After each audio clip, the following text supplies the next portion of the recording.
Hello. Today I have another transformative message for you through this video. The message I'm about to share has the power to immediately transform your life. The insights I will impart can and will change your life right now. So, as you watch, focus intently. Imagine that the only thing that matters in this moment is the message this video carries for you. Today's message isn't just another video message. It's something I want to deeply plant in your heart. It's something that has profoundly changed my life, and I know it will change yours too. A profound understanding that I'll share with you today. When you grasp this, your entire life shifts instantly. But before I delve into this information, I ask you for a favor, for your own benefit. Close Facebook, disconnect from WhatsApp, shut down any internet tabs you have open. Stop everything else and give 100% of your attention to this video. Because your life won't be the same after hearing this message. It's worth your full attention from now on. What I'll teach you in this video is another message from the greatest sage to have ever lived. In my last video, I talked about the mustard seed faith. Alright, if you haven't watched that video yet, go ahead and watch it. The title is How to Have Mountain Moving Faith. It's really worth it. Okay, in today's video, I'll talk to you about another parable that the great master taught us. One that continues to intrigue people to this day. It's where he says, "For whoever has will be given more, and they will have an abundance. Whoever does not have, even what they have will be taken from them." This passage puzzles nearly everyone who doesn't understand what he meant. I can assure you, the group of people who truly understand or have understood and applied what the great master wanted to teach us is very small. What I'm about to teach has nothing to do with religion but everything to do with spirituality, about who you are and what you're capable of once you grasp this concept. It doesn't matter your creed, your religion, or the dogmas you follow. This information is for you to understand exactly what I'm about to explain. Let me give you an example to make it easier. The great master taught in parables because stories hold timeless meaning and value, conveying the same message across centuries. Many people get upset and can't understand why someone who already has so little will have even that taken away, or why someone who already has so much will be given more. It's unfair, they say. Alright, let me now explain why your understanding of this great teaching is wrong. So, last weekend, I participated in what was the best event I've ever been to. It was the best course I've ever taken, and it was the one that added the most value to my life and my own being, especially to my professional activity. The course I attended over the weekend was Business of Public Speaking. In this course, I learned how to turn my knowledge into money, how to turn what I know and my speeches into substantial earnings through public speaking. He taught me how to turn the business of changing lives through speaking into a profitable venture. However, amid all this knowledge, the most valuable thing I gained from the course were the new friendships, the new people I met there. During one of the course's lunch breaks, a group of us decided to have lunch in a shopping mall, which was close to the hotel where we were staying. We went to the mall, had lunch, and had meaningful conversations. On the way back, 3 of us who were talking and exchanging ideas walked together. Among my companions, one was an engineer and the other a lawyer. We were discussing our good fortune, how well we earned, and how privileged our lives were at that moment. When we left the mall and went through a gate, there was a man sweeping. The man was sweeping, cleaning the floor. He seemed very humble and obviously, that man didn't know the power he possesses, didn't know his own capabilities, and he never even tried to learn. Probably that's it. But at that moment, I reflected on how much this parable means, the one that says, "For whoever has will be given more, and they will have an abundance. Whoever does not have, even what they have will be taken from them." I interrupted the conversation I was having with my friends and said, "Look, gentlemen, at this man we just passed. There is no real difference between him and us, between his capabilities and ours. Our intelligence is the same as his. So why do we seem to have so much and he so little?"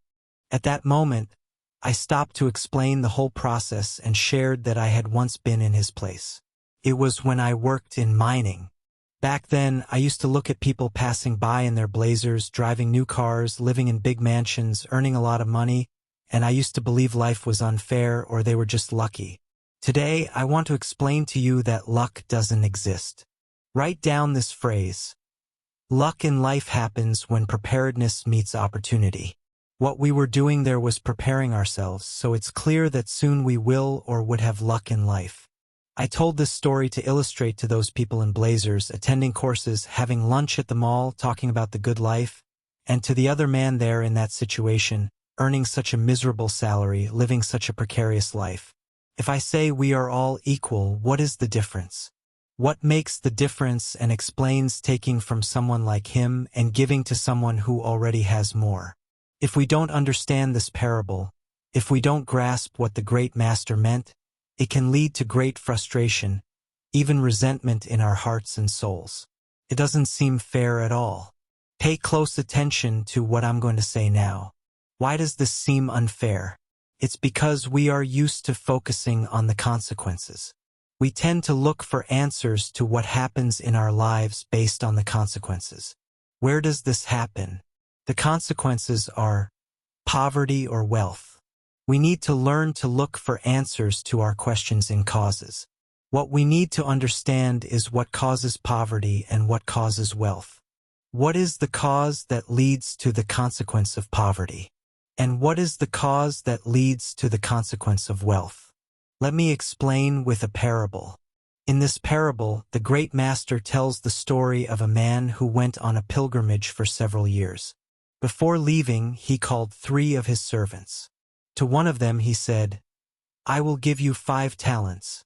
Go and multiply these talents." To another he gave 3 talents, and to the last he gave 1 talent with the same instruction to multiply it.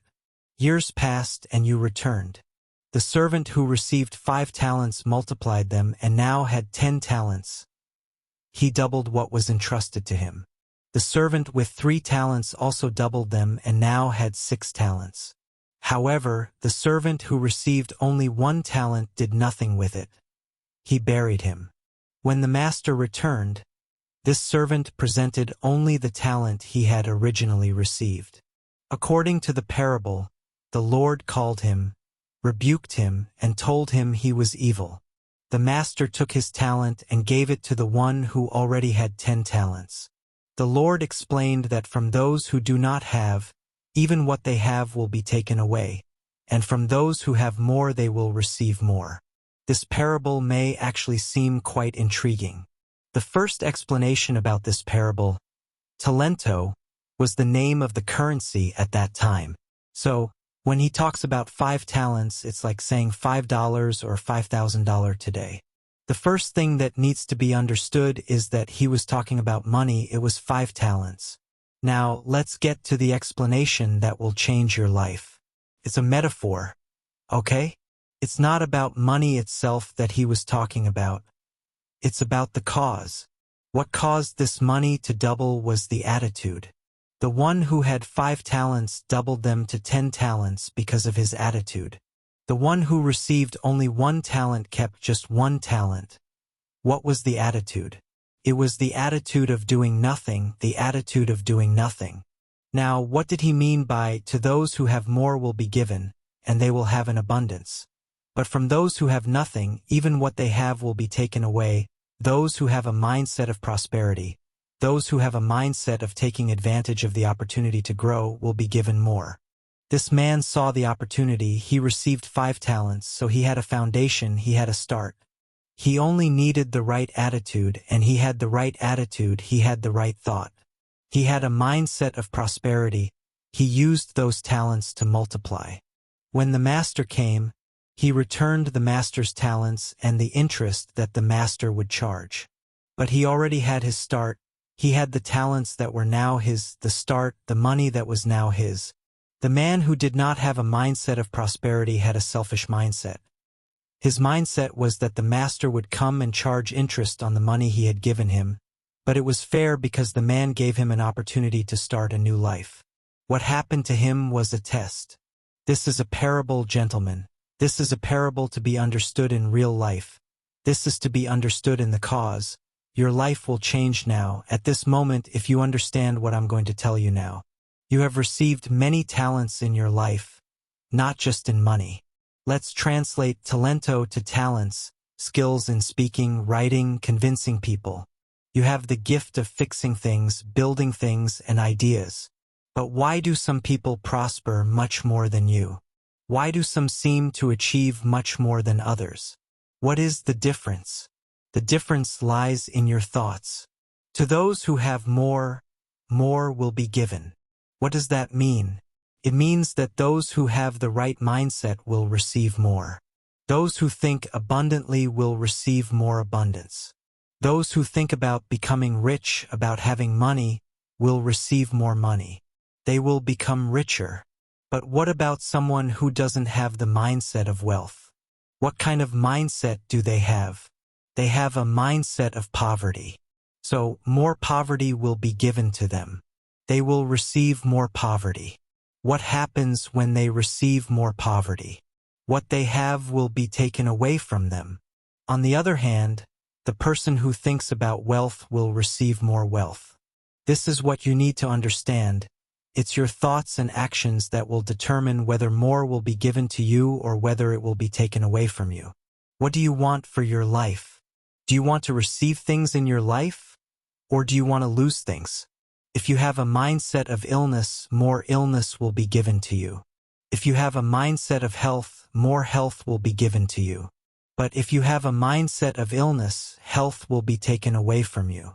That's why those who have a mindset of health will receive more health, and those who have a mindset of illness will receive more illness, and health will be taken away from them.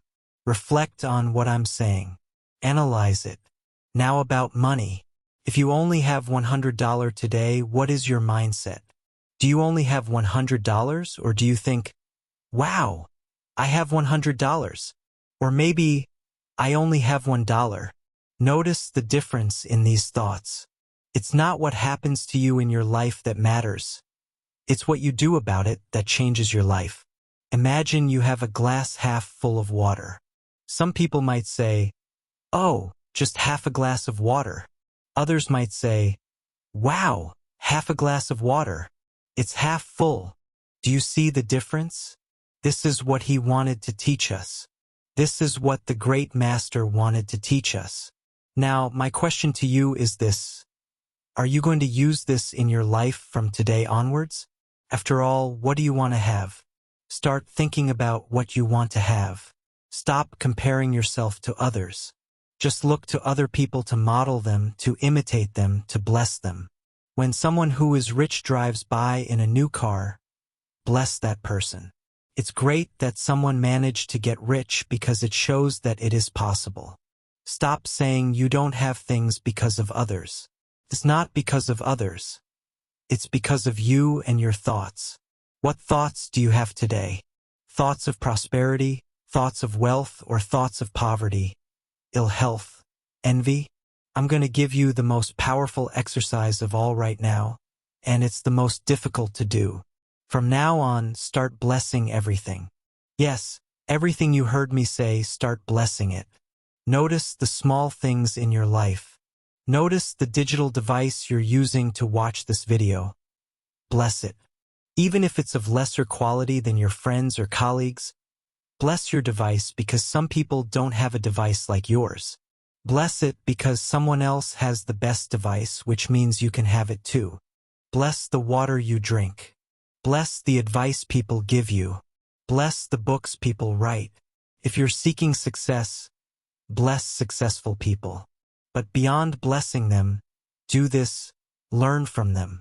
I like the phrase from Brian Tracy that says, success leaves clues. Follow the clues. Anthony Robbins often says, success leaves clues. Do you know what you need to do? Follow the clues. From today onward, think differently. If you want to receive more, think about what you want to receive. To him who has, more will be given. To him who does not have, even what he has will be taken away. If you think of prosperity, more prosperity will be given to you. If you think of success, more success will be given to you. If you think of disease, more disease will be given to you. If you think of failure, more failure will be given to you. That's how it works. Do you want money? Think about money. Do you want love? Think about love. Give love. Bless love.